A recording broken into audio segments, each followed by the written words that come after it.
In the medical model, Joe's unhealthy. Joe has headaches. Joe needs medication. Clinical model, medical model, Susie, who has 10 medications, has 0 symptoms. They're healthy. They're taking care of themselves.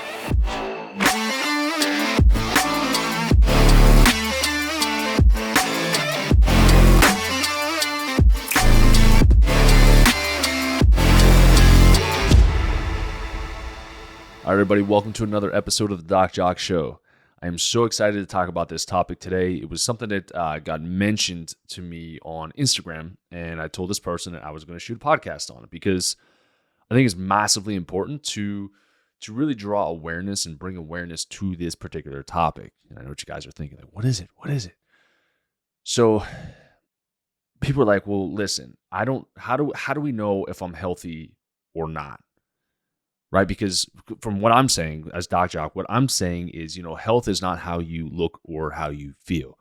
Health is how you're functioning. So when you ask, well, how do we know how well I'm functioning? So if we already defined health as 100% function, how do I measure function in my body? Are there things that we can do? Are there things I can do at home? Are there tests I need to run? What is it? How do I have confidence knowing that my health is going to be with me now as well as in the future? Because the first sign of a heart disease is usually going to be a heart attack. And you can have stage 4 cancer, not even feel it. And again, going back to 2019, 2020, if we don't know if we're healthy or not, we set ourselves up for fear-mongering, and being more susceptible to people telling us that we're sick and we need this, we need that, we need this, we need that, right? So let's break this down. Whenever it comes to what I do, so I'm a naturopathic health expert. The tests that I run, they are medicalized tests read with functional ranges, right? Some of the tests, medical doctors, oncologists, etc., they won't run because insurance won't cover it. But at the end of the day, we're still using the similar labs. We're still using the same type of testing, if you will, as medical doctors. We just, we don't use insurance. We don't bill insurance because they don't cover wellness. They don't cover you being proactive, and they don't cover anything but basically drugs and surgery. So it's not healthcare, it's sick care again. So how do you know? What do you do? How do you even have an inkling of an idea of whether or not you're healthy? So the obvious thing is you can come and talk to me. You can set up a consult. We do that. But I want to try to tell you that if you're going in for your yearly physical or your yearly checkup, all right, that is a lie. They're not trying to do a checkup on you. They're trying to see if there's a medication that they can give you. So step 1, get away from standardized, well visits, well checks, etc. They're only checking range limits to see if they can put you on a medication. That's it. Or if you need to do surgery. Now, in certain instances, can those types of appointments, could they find something that could potentially save your life? Sure. But you're still not going to get to the root cause of why whatever that situation happened under the radar. That's where my type of tests come into play. So if you're like, well, what are all these tests? What can you do? What can you say? Well, first off, my doctorate background is in chiropractic. So I'm a huge fan, huge proponent. This might rub people the wrong way, but I'm a huge proponent of full spine x-rays. Make sure that your spine is aligned. We have a lot of people talking about your sympathetic nervous system, your parasympathetic nervous system. If your spine is completely jacked, no messages from your brain can get down to the rest of the body. All right, it's like a fire hose. We say this in chiropractic. Our messages, our signals come from above, down, inside, out. Expression of who we are. It's like it's our nervous system. It's our electrical system of the body. And so when you have subluxations or bones that shift out of alignment, or curvatures, whole curves that shift out of alignment, it's going to distort our posture. It's going to weaken those nerves, and those organ cells and tissues at the end of those nerves are going to progressively weaken, degenerate, and become diseased. So first line test, what would you do? If you haven't been adjusted, if you haven't been evaluated by a chiropractor, go do it. I don't care what you've heard in the past. Now, don't go to the Joint or some of these McDonald's chiropractics, basically. Go to people who actually know what the hell they're doing. A good way to figure out if the chiropractor is going to be good or not, okay, is if he doesn't or she doesn't take your insurance. People are like, oh, shoot, I want insurance to pay for this. Again, insurance isn't going to pay for things like preventative care. There may be some instances where you can use your HSA, and some insurance companies are like, oh, we'll cover 12 visits. If you've got a rotting, degenerative disc diseased neck, 12 visits isn't going to do anything. Okay? If you find a chiropractor that says, sorry, we don't take your insurance, or maybe we can use a super bill to bill your insurance, that chiropractor is probably going to be 100 times better than the one that takes insurance down the street. Why? Well, how confident of an adjuster or how confident is that chiropractor at getting results that he doesn't fear people turning away because he doesn't take insurance? He has to have business somehow. If people are willing to pay out of pocket to come and visit them and get adjusted by them, he must be pretty good, or she must be pretty good. So that's usually that, and then make sure they take some films, take some x-rays. I mean, I worked in a clinic where we saw over 3,000 patients a week. I saw some gnarly stuff on x-rays. Stuff that when we're in school and we're in rad class, we're learning how to do this, we're like, oh, we're never going to see that crap. No way. Then you get out in clinic and you're like, what? Hold on. And you're like, okay, I need to go to my textbooks here, my rad textbooks, and just start combing through these things to figure out if this is what I think it is, and then send it out to somebody else just to reconfirm that it is what I suspect it to be. Crazy stuff, okay? One in particular, I'm just going to throw this out there because I see it quite often, is a spondylolisthesis. It's where the bone shifts because it broke. The spinous processes and the transverse processes, they broke free from the front portion of the vertebra, and it slid forward. There's no more structural integrity down there. So if somebody comes in and you're already sliding forward, and then they put a force in your low back from a rear to, so they posterior to anterior pressure, boom, they can shear down on the spinal cord. Okay? So first thing you can do, easiest thing you can do, get a set of films, get a set of x-rays by a trusted chiropractor. If you need one, message me, DM me. I've got chiropractors in my network basically that I refer to that are awesome chiropractors. And if I don't currently have one, we'll find somebody. I have enough people that can find a solid, good chiropractor to help you out. Okay? So x-rays, super awesome way to see if there's any hidden weaknesses in your spine that will be decreasing function out to the body. Okay? I've seen migraines go away. I've seen ulcerative colitis go away. I've seen like platelet counts and blood cell counts post chemo go up drastically. Vocal cords starting to come back to life post chemo treatment just from adjusting. There's some really miraculous stuff that can come from adjustments. Chiropractic hat aside, what next?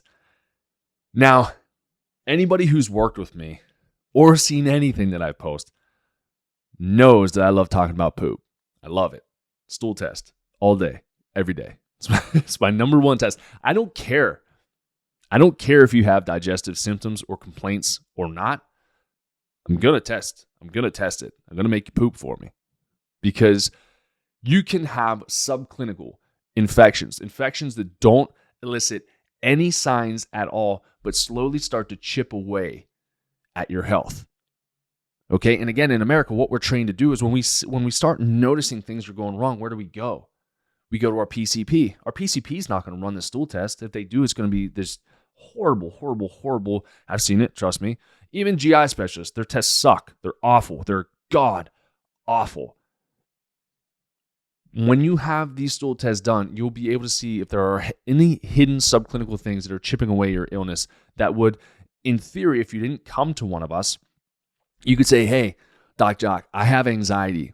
I'm going to go to this doc over here and see what they say. Well, you know, going into that appointment, that doctor only has two tools. And I talked about it before, either drugs or surgery. Is that what you're looking for? Because health is not at the bottom of that prescription bottle. Health is not at the bottom of a supplement bottle. It's very important to realize this. You don't just take a medication and you're like, yes, I'm healthy, right? I don't have those symptoms anymore. My thyroid's regulated now, right? But did they Did they address your adrenal stress? Did they test that? Did they test your gut? Right? Because if you go for symptom, if you're symptom treating, okay, if you're just jumping symptom to symptom, you're never going to be healthy. Right? And a question that, I used to use even in chiropractic, right? Question I used to use back then was looking at the medicine cabinet. Are you healthier or sicker for having more medication in that cabinet? All right, you can have 10 medications, 0 symptoms, versus Joe, who has a headache, who's healthier. In the medical model, Joe's unhealthy. Joe has headaches. Joe needs medication. Clinical model, medical model. Susie, who has 10 medications, has 0 symptoms. They're healthy. They're taking care of themselves, right? And it's so much so that there is societal pressure to take the same medication that your friends took, the same birth control that your friends took, the same antidepressants. Hey, I took Zoloft. It worked for me. You should go talk to your doctor about Zoloft. What? You have no medical background. You have no doctorate background at all. I don't care if you think that it worked for you. I don't care. We still need to find that cause because, again, you're not healthier for having more medications in your medicine cabinet. It's a no-brainer. You are decreasing your health every single time that you take that medication because it's synthetic. It's forcing your body to do something it's not supposed to. Okay? It's forcing something to happen, and it's sacrificing your other organs in your body. You don't believe me? Look at the medication inserts. Look at the side effects. Why do the side effects occur?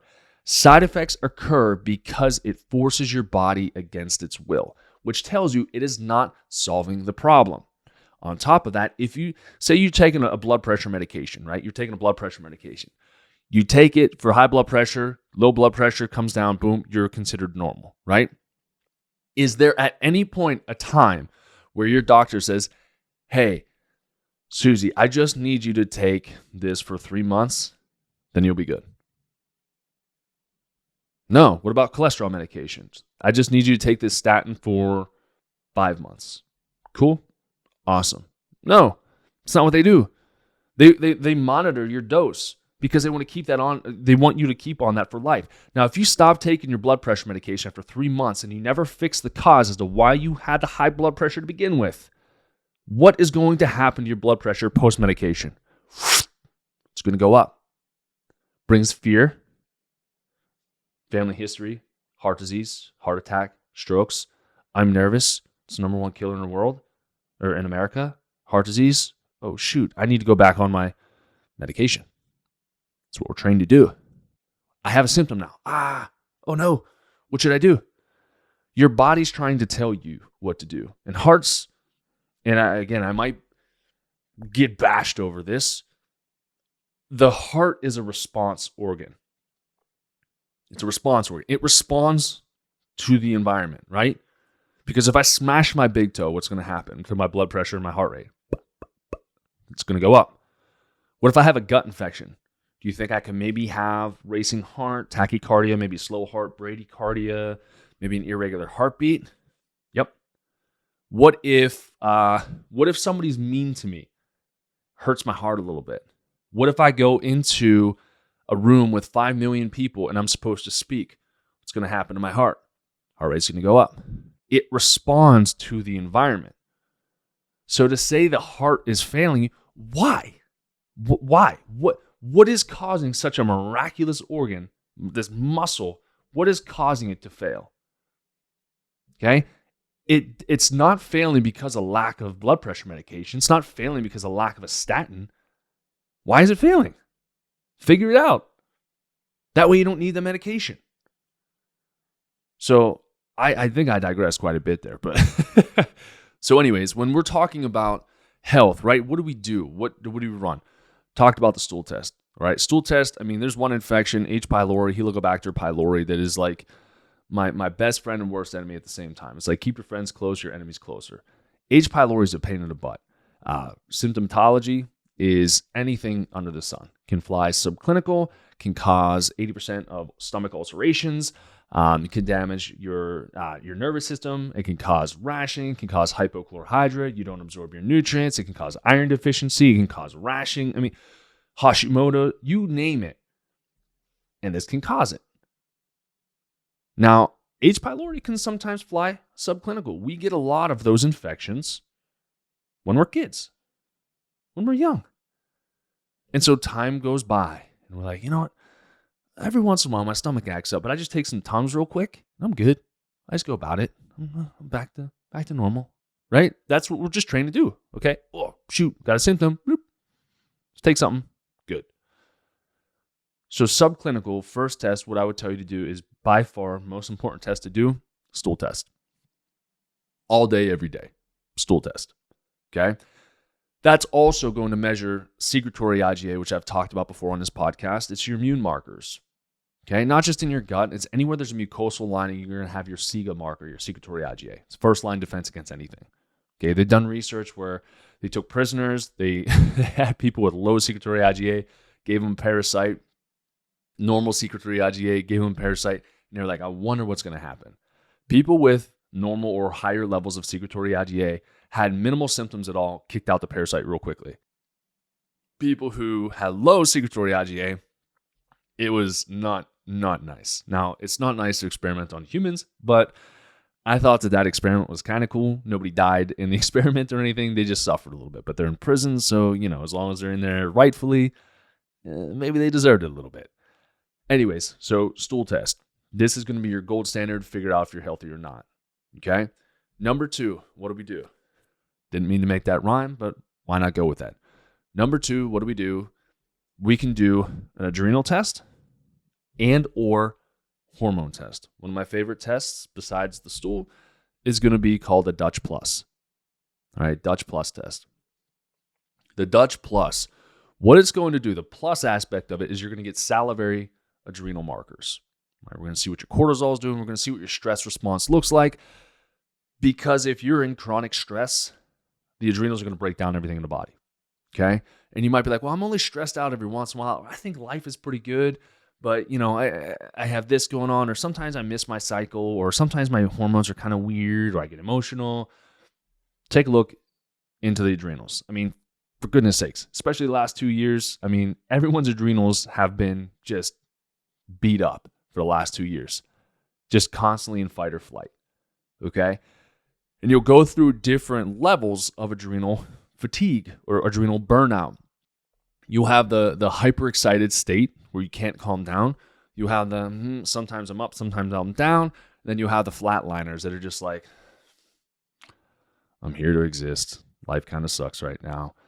But every level of that is going to be breaking down your body. Increased stress is going to decrease function of the hippocampus. So your brain's going to deteriorate. They're starting to link chronic stress with Alzheimer's as well because, again, it damages the brain. It causes vasoconstriction because we're constantly stressed out and is forcing all the blood to go into our muscles instead of our vital organs that keep us alive.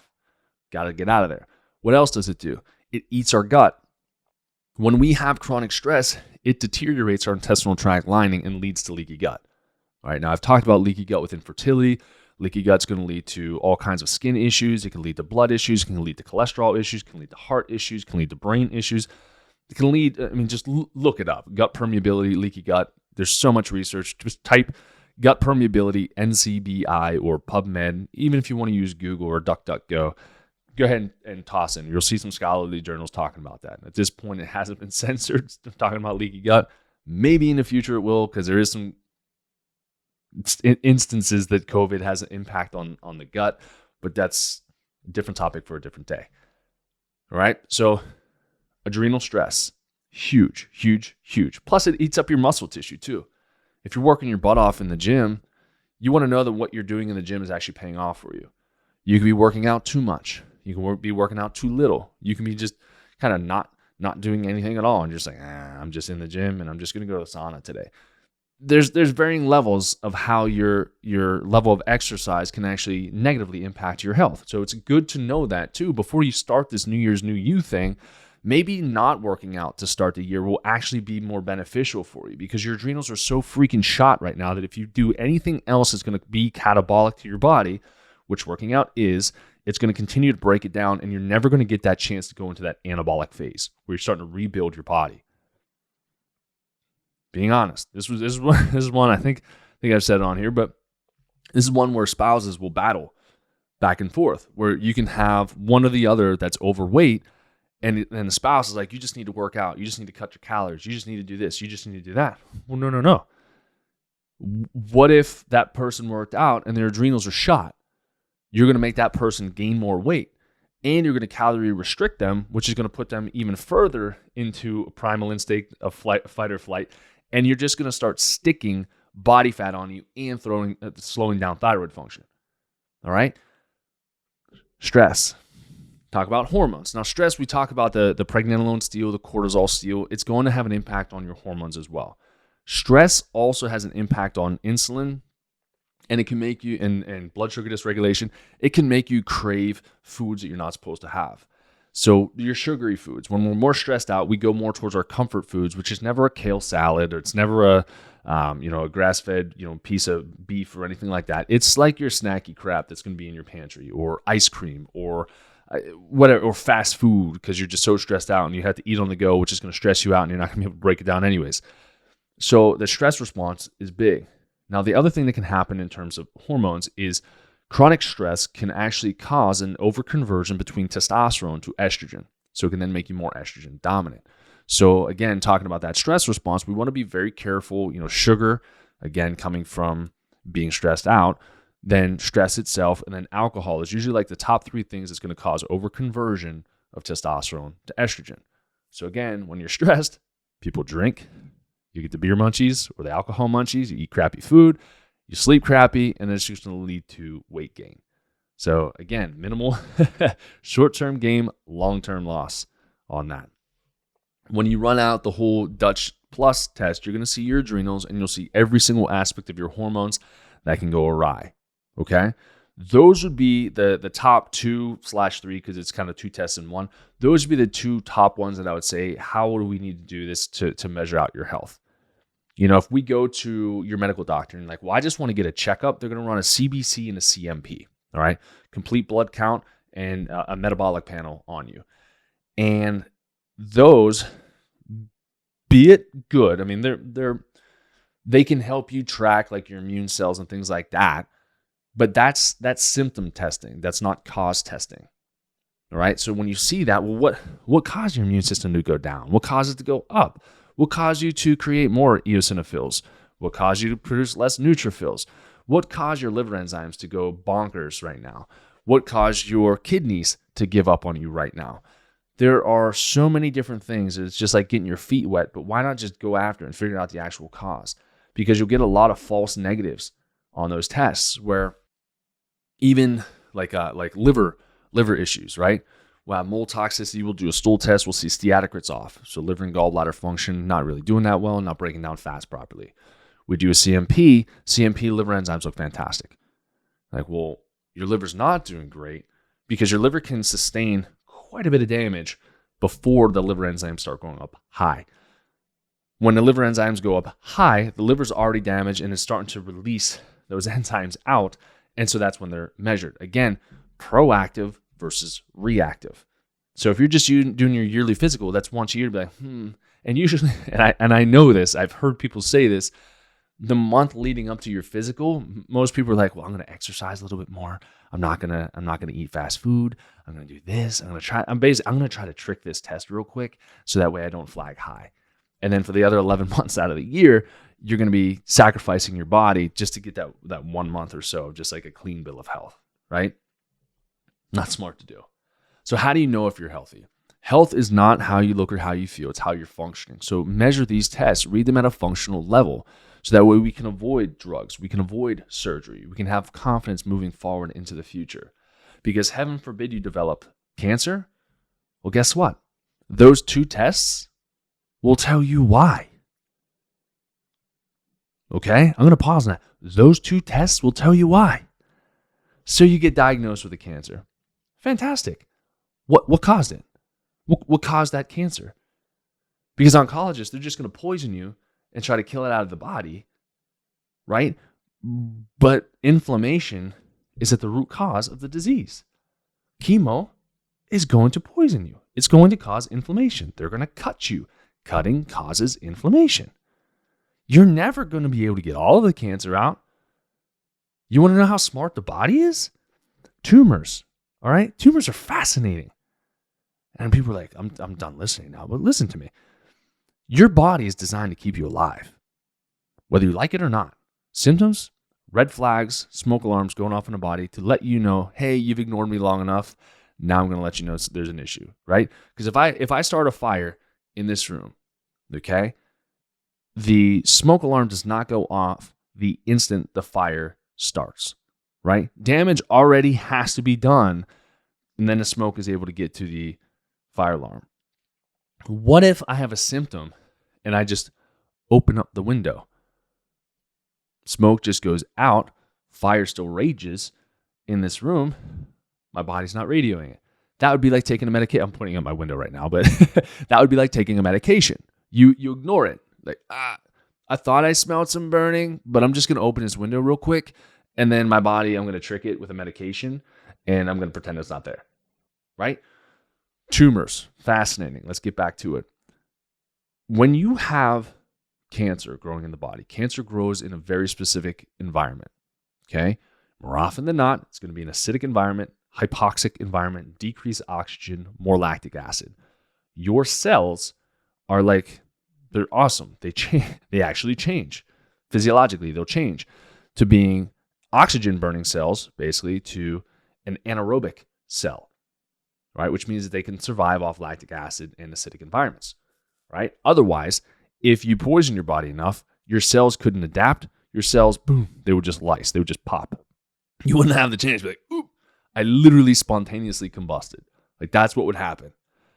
Tumors recognize that, right? Tumor is like a wall it's not like a wall, it is. It's a wall. It recognizes, okay? It recognizes that your cancer cells are growing like freaking crazy. And you're like, oh, shoot. We need to quarantine these cancer cells, right? So it builds a wall around it. Now, starts out small, right? But it's trying to quarantine the rapidly replicating cells, and it can sometimes get bigger and bigger and bigger and bigger. And then traditional model of going after and analyzing for cancers, they take a biopsy. They poke a hole in the freaking wall to analyze, is this cancerous or not?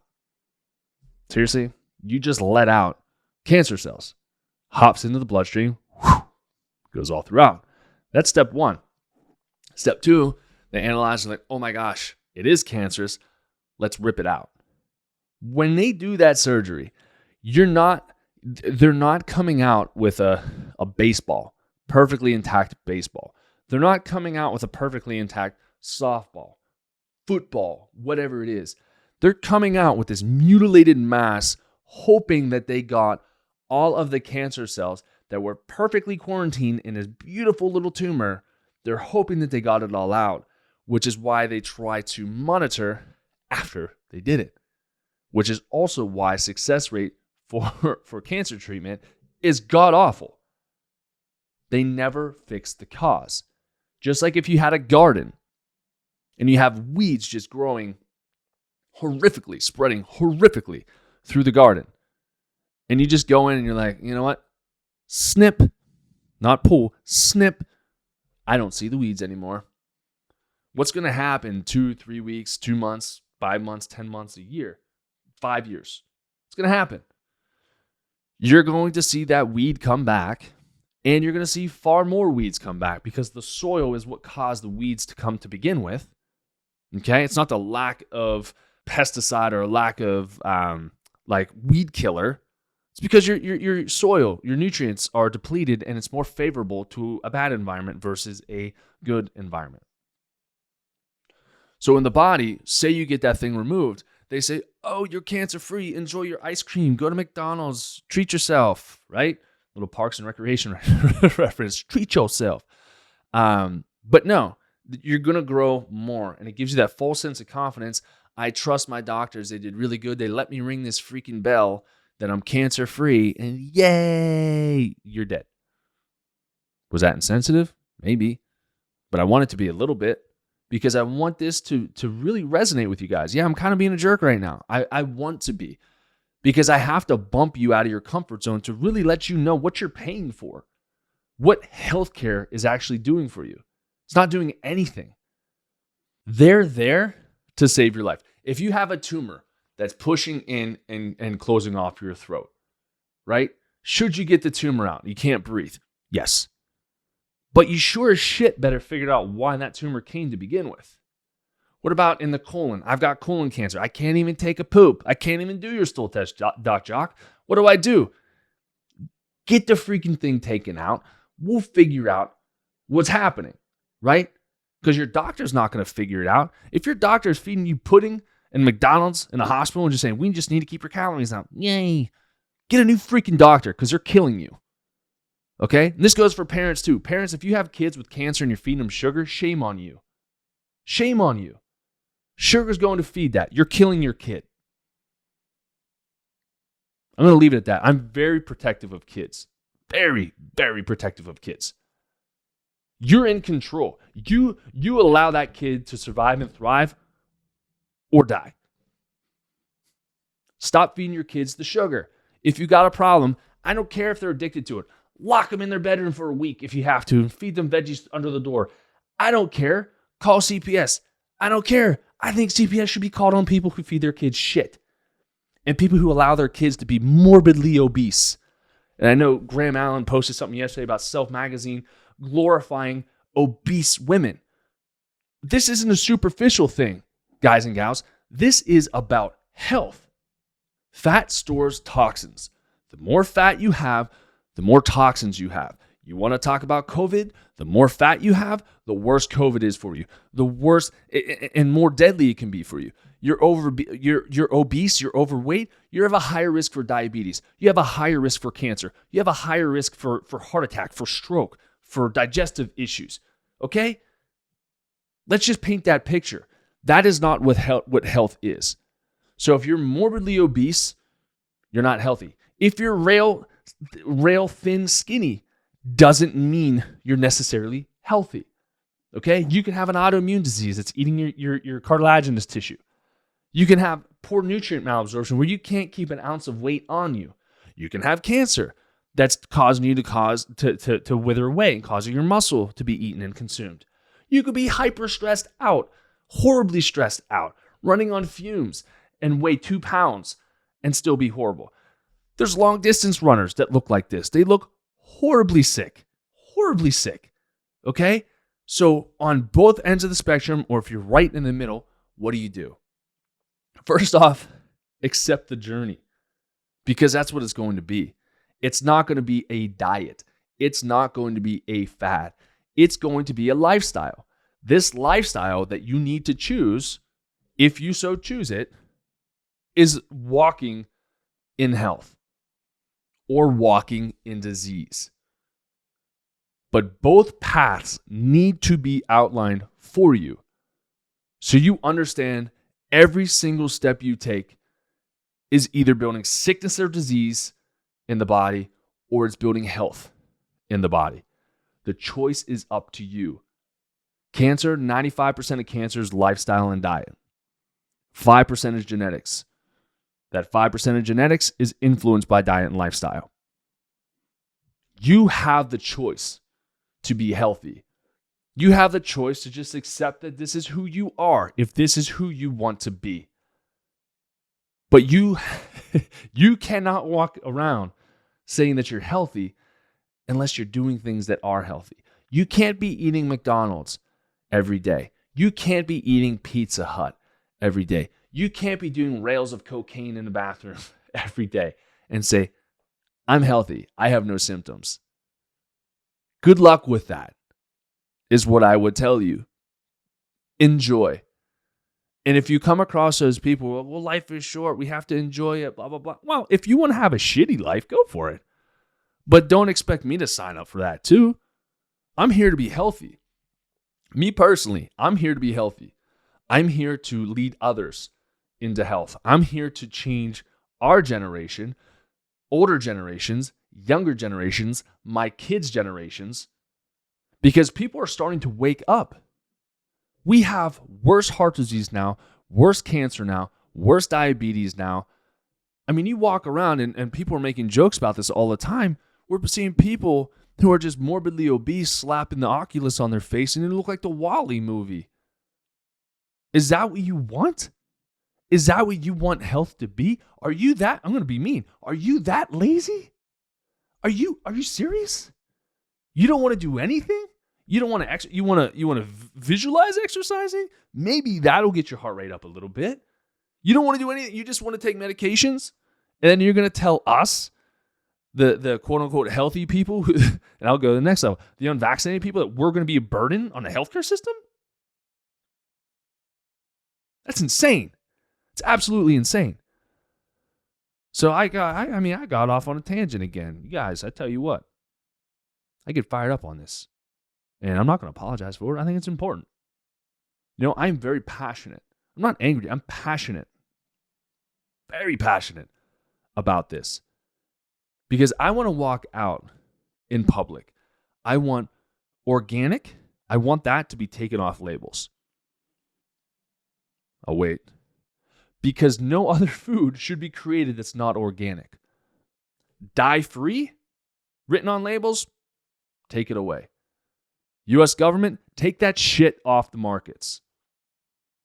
Non-organic, like, you know, using glyphosate would just freaking, it's like modern day DDT.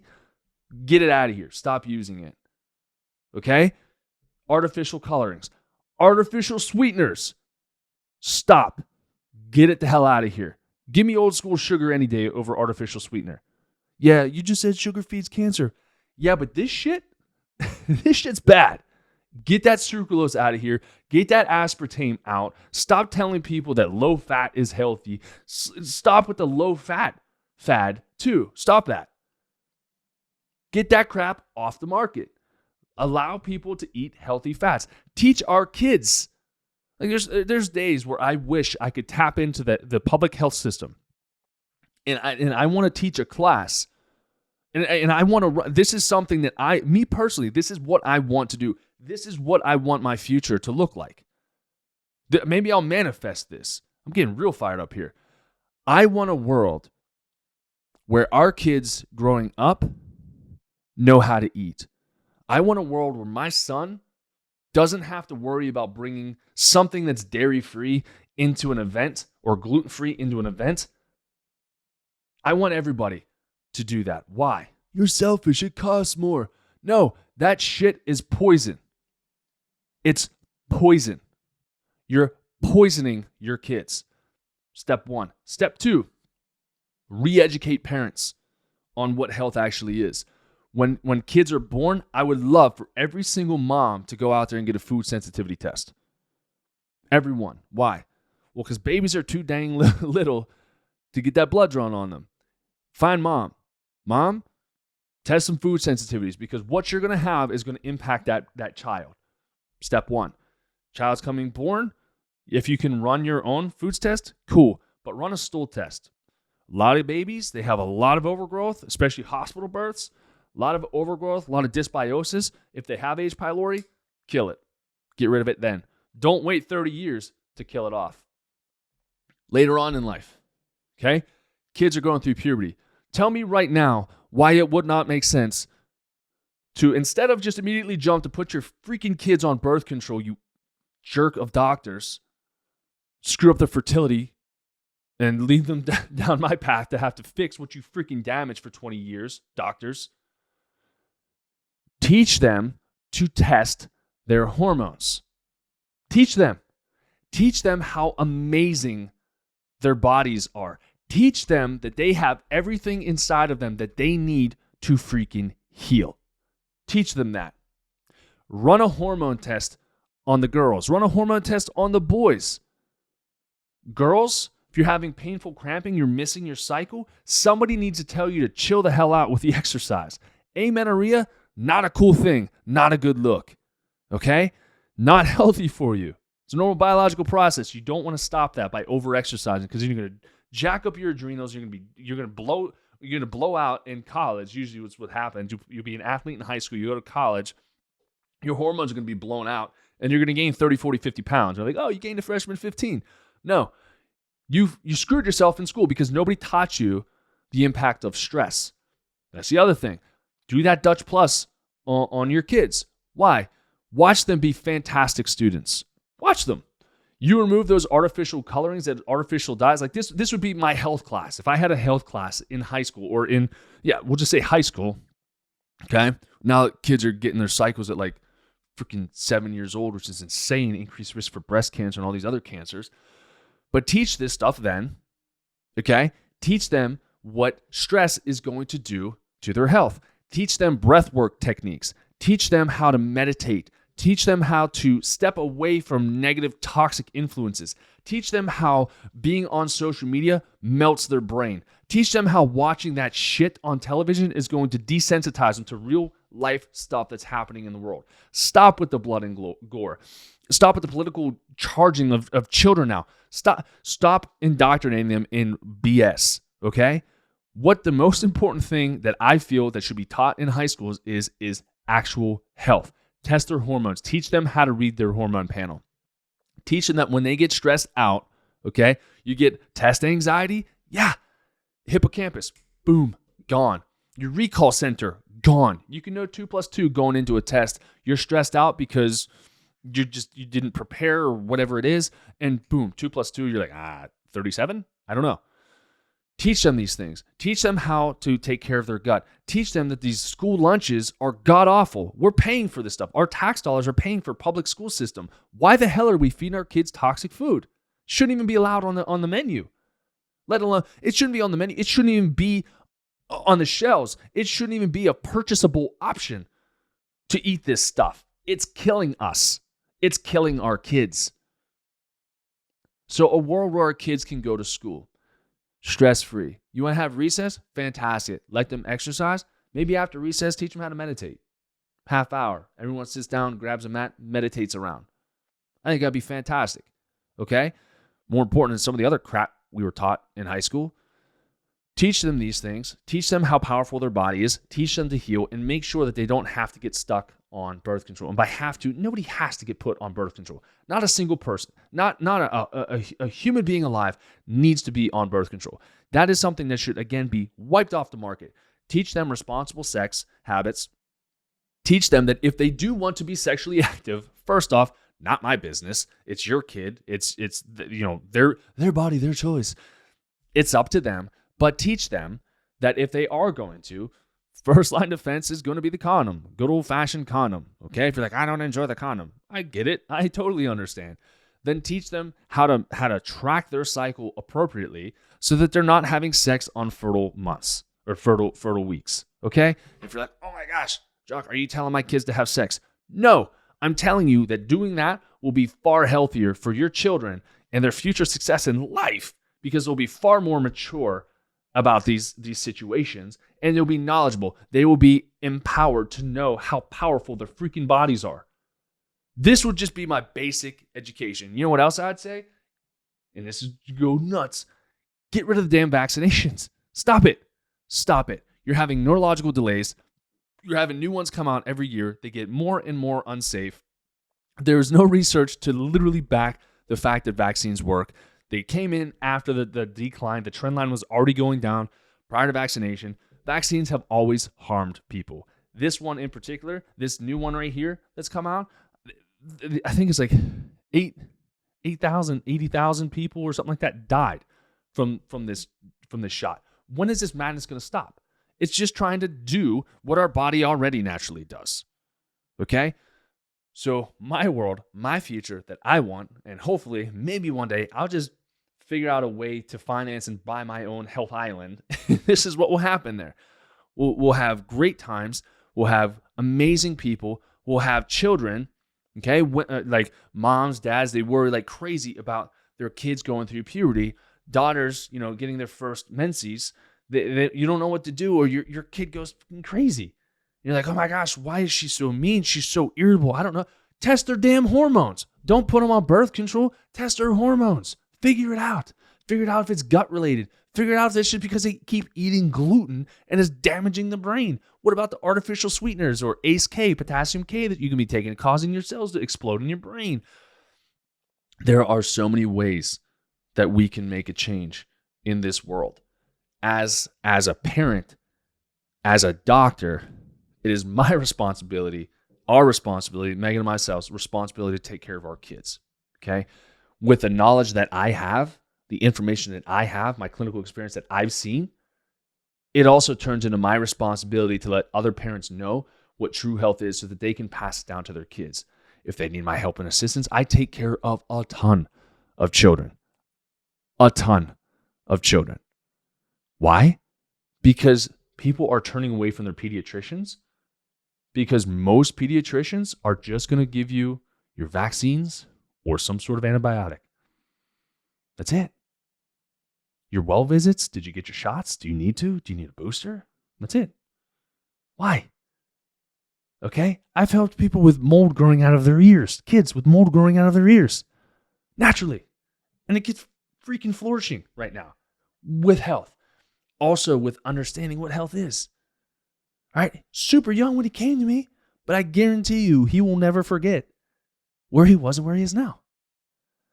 So, long story, long as heck, when we're approaching this subject of what is health, we have to figure that out for ourselves. Where is our baseline? What does that look like for us? Okay, if you want to run another test, you're like, I'm just super curious, you can run a 23andMe and then get that analyzed for like the genetic SNPs too, if you want to. If you have COMT deficiencies, MTHFR, or other SNPs that would technically predispose you to difficulties with other system functions, you can throw that one in there too.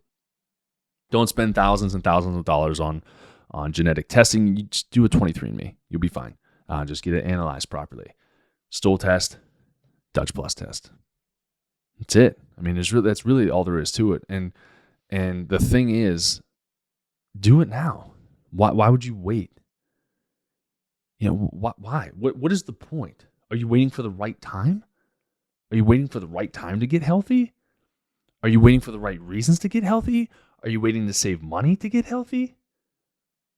And I'm not saying this to be insensitive, because it's either you do it now, or again, it's like it's law of diminishing intent is what it is. I'm listening to this podcast right now. After this podcast is over, I intend to take care of my health. And then tomorrow happens. And the next day happens. Then the next one. And then I need to fill up my car with gas. And I'm like, oh, I love the smell of gas fumes. Whatever it is. Your intent to do whatever that original action was diminishes. It goes down. So then you don't worry about it until you do the standard American, where we lose our health again. And you're like, oh, thank God I have insurance. But what's your deductible? What do you have to pay out of that insurance bill? What is it going to cost you in medications? Long term. If you're like, oh, it's $20 a month. What, for life? What's that factor into? You could have paid that now and not had to take any medications or any additional medications due to the side effects of that medication. So guys, it's our responsibility, no matter how old you are listening to this, it's our responsibility to take care of our health. It's it. It's not our doctor's responsibility. It's not me personally, it's not my responsibility to take care of your health. It's my responsibility to get the information out there. From there, it's up to you. You can hate me. You can love me. Think I'm crazy. Most people do. I think I am sometimes. I'm totally fine with it.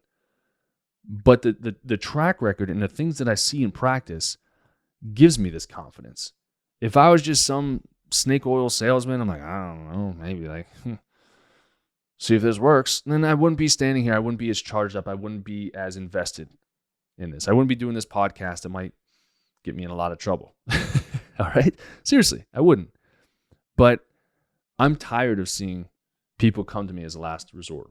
I'm tired of seeing medical systems, functional medicine doctors even. There are some that are pretty terrible. Naturopaths that are failing out there, failing their patients. I'm tired of hearing what people are doing to these poor patients and how much they're spending on this treatment. And they come to me sometimes even worse than where they were. Because what that does is it confuses them. And it confuses me because I'm like, what did these doctors get into this field for? Get out. Like, if you don't want to help people, you don't want to help people get healthy, then do something else. Stay at home. Go live under a rock. Like, and then for you to be I'm going to take this to the next level. For you to be a doctor and wear the shield of like, hey, I'm a medical professional, and you don't help people, you don't teach them how to be healthy, how dare you? Turn in your license. You're not a doctor. You're a drug dealer. Did you sign up for that? Did you sign up to be a drug dealer? Did you realize you were a drug dealer? Stop it. So I have to overcompensate for negligence, for what I would consider to be malpractice. So hopefully this podcast wasn't too polarizing, but in a way, hopefully it was. Because I want you to know what your baseline is. I want you to know what health is. And people always function out of the container of living under 100%. What do you mean? 100% function, okay? And we function, I'll be generous, 40%. Maybe at 40%. We just wake up to punch the clock to go to sleep and get tired and just take drugs and go to sleep. You're maybe using about 40% of your capacity. And then you start adding health. And you're like, oh my gosh, all my symptoms went away. I'm like, just wait. There's going to be a revelation here that what you originally thought was 100%, you're like, I know I would be healthy. I know I would be 100% if I didn't have brain fog. Okay, I knew I would be healthy if I didn't have IBS. Okay, IBD. Then you fix it. And you're like, all right, well, we'll fix IBS and IBD, but, I didn't realize that, like, my brain's functioning better. I have a better sex life, better hormones, better skin, better hair. Like, I didn't even think that was a problem. Now I'm like, what the heck? I'm like, yep, you're still climbing that 100%. And I don't want people to function less than 100%, less than their God-given potential. I think it's crazy, and this is why I want to make this impact at a younger age with kids, with toddlers, with babies. Teach parents how to be parents. Teach kids how to be healthy. My son will hand me stuff and he'll say, "Dad, this is dairy-free. It won't hurt your belly." Like that's my boy. Like I taught him well. I'm like, but does it have gluten in it? He goes, "Oh no, gluten's not good for your body. It's not good for your brain either." He knows this stuff. Okay? So hopefully this information was useful to you.